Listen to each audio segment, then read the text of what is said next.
Let's get stuck in, right? Now, the first thing we have to consider when we're talking about this is like, why are we looking at this at an individual level, right? Because a lot of these questions, they're societal problems, okay? And we have kind of two lenses in the society that we work in to talk about this stuff. We have what the individual does, and then what we'll call it the government or organization's mandate, right? And that can be through either not mandating some things or not taxing some things, or it can be through what they actually do and then what they also don't do or don't look after, right? So we can look at it from those two perspectives, the societal, like top down level, if you will, or we can look at it from the individual. Now, in the realm that we fall into and the general health and fitness world falls into, we generally tend to focus on the individual, right? Because I don't know about you, Gary, but I don't really have the potential other than my vote to influence how the government works, right? And like we can idealize or look towards something and be like, oh, we would like society to look like X, Y, or Z, but ultimately, I'm not influencing society directly right now. However, to whatever extent I can influence myself. I can do certain things that help myself, right? So when you're going through this episode, realize that some of these things, like they are obviously influenced by the society that you find yourself in, the socioeconomic status that you find yourself in, all of those other things. But that doesn't stop the fact that you still have to look at this as an individual, right? Like you can't just blame society if you haven't maximized yourself as an individual right now. You haven't maximized the things that you can actually be doing. Like, yeah, for sure, for certain populations, for certain people, some of these things are going to be a hell of a lot more difficult. And we've talked about that previously in terms of, say the food environment. Like if I'm saying, oh yeah, eat healthy, and you live in a food swamp or a food desert, that's going to be a lot harder, right? But there are still changes that you can make to align your diet into a more healthful or health promoting diet, right? And until you do that, you can't really be like, oh well, the reason I'm failing at this is because there's too many McDonald's around, right? Like that's definitely contributing to making it harder for you, but there are still things that you can do, right? Now, is that the whole answer to the question? Fuck no, right? But it's the answer to the question that we can focus on. Okay. Do you have anything to say on that, Gary? Yeah, I mean, I think that like obviously the higher level environmental, governmental, etc. influences have a very potent role on health, and I think that it's something that you have to acknowledge and that needs to be acknowledged at that level. But at the same time, as an individual, you have to ask yourself, what can I actually control? And you can see sometimes when people begin these discussions about higher level upstream influences on health, that they almost strip people of agency. And an easy example of that is that, telling people that they shouldn't worry about their weight or losing weight because it's primarily the result of the food environment and food policy, the food industry, etc. And while there's a grain of truth in that, or a lot of truth in that, and that the primary determinants over the last 50 years in increasing obesity is the change in the food environment, it doesn't mean that the individual does not have any power to change how they eat. And very often, the way that people use language when discussing that topic, they actually do sort of strip people of agency. Because if you tell people that they are the way they are because of higher order influences and that they're the most important things, and you don't tell them what they can do, then you sort of feel a little bit helpless.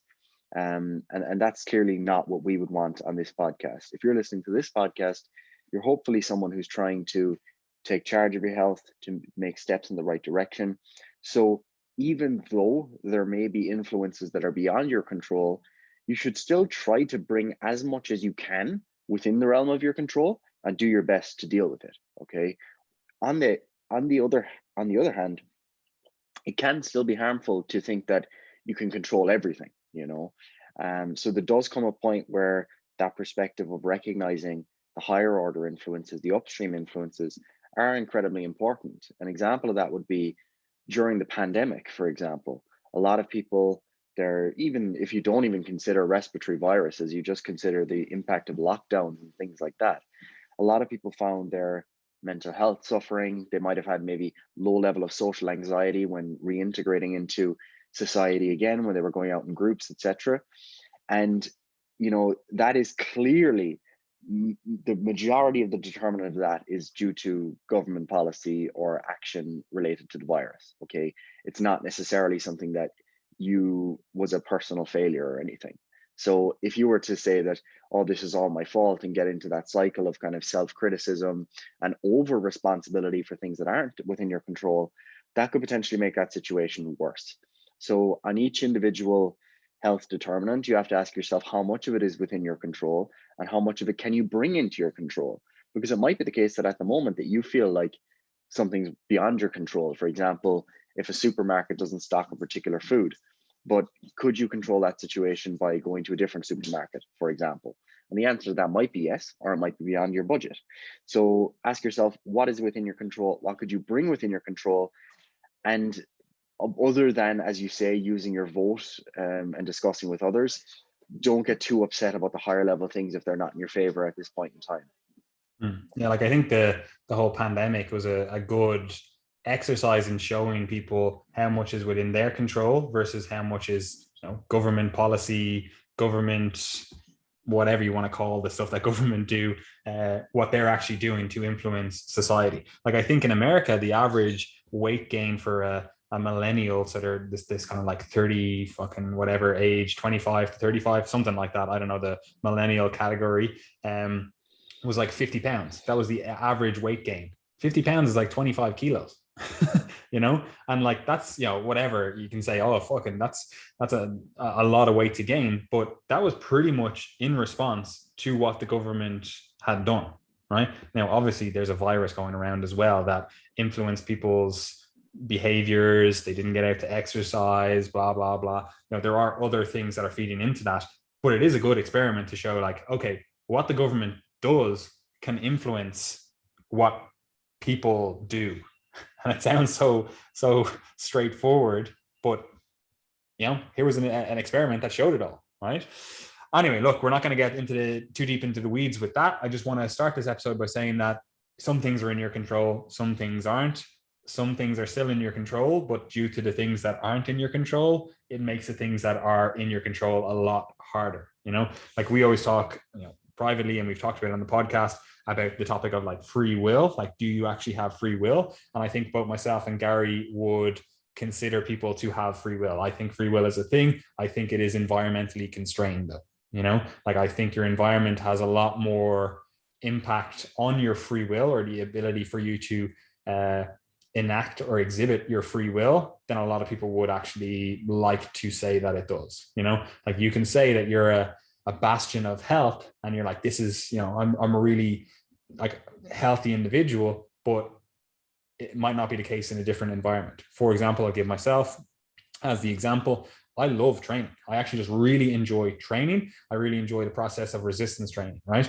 But the reason I enjoy the process of resistance training is because I can see that progression, right? So I'm like, oh, next week I'm going to add a little bit more weight here, or I'm going to add a rep here, or whatever. But if you take away that progression model for me, I actually don't really like training all that much, right? If I'm not seeing the stepwise incremental improvements, I'm like, yeah, it's enjoyable or whatever in the moment. And obviously certain things are more enjoyable, like jujitsu is more enjoyable, but I don't think I would enjoy jujitsu as much if I wasn't seeing myself progress, right? And that was something that was changed for me during the pandemic, where I'm like, okay, I've actually got an X amount of weights to use. I'm maxed out on that. I'm not seeing these weekly or monthly progressions. And while, yeah, we can bring in different progression models, there comes a point where I've tapped out on that exercise. So exercise for me became less enjoyable, right? So again, the environment constrained my ability to exhibit my free will, in this case, my ability to train and actually want to train. So obviously it works in other ways, right?